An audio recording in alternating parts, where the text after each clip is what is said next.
అందరికీ నమస్కారం అండి. నా పేరు అన్నపూర్ణ. నేను ఇప్పుడు కృష్ణలీలా తరంగాల్లో 3వ పాటగా ఒక కీర్తన పాడుతున్నాను. నా కీర్తన కనుక మీకు నచ్చినట్టయితే ఒక లైక్, ఒక షేర్, ఒక సబ్స్క్రైబ్ చేసి నన్ను ఎంకరేజ్ చేయండి. Thank you.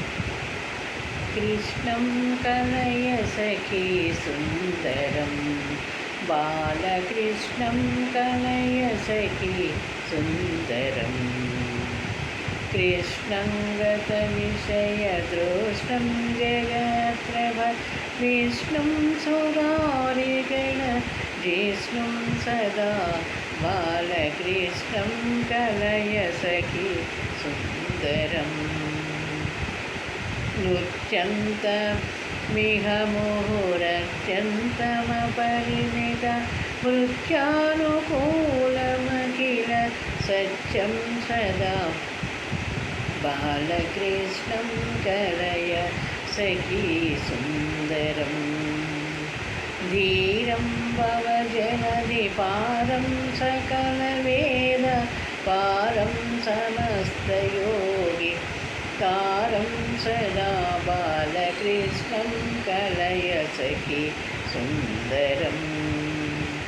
शृङ्गाररसभरसङ्गीतसाहित्य गङ्गालहरिकेलसङ्गं सदा, बालकृष्णं कलय सखी सुन्दरम्।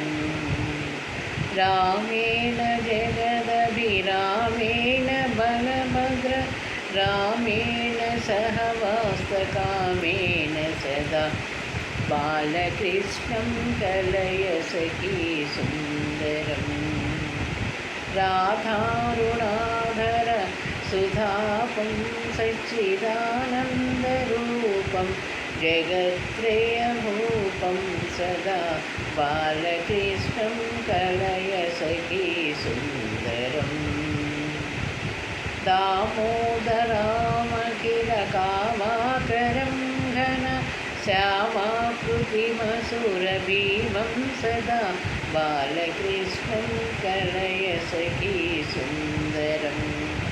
अर्थं शिथिलीकृतनर्थं श्रीनारायण तीर्थपरमपुरुषार्थं सदा, अर्थं शिथिलीकृतनर्थं श्रीनारायण तीर्थपरमपुरुषार्थं सदा, बालकृष्णं कलय सखी सुन्दरम्।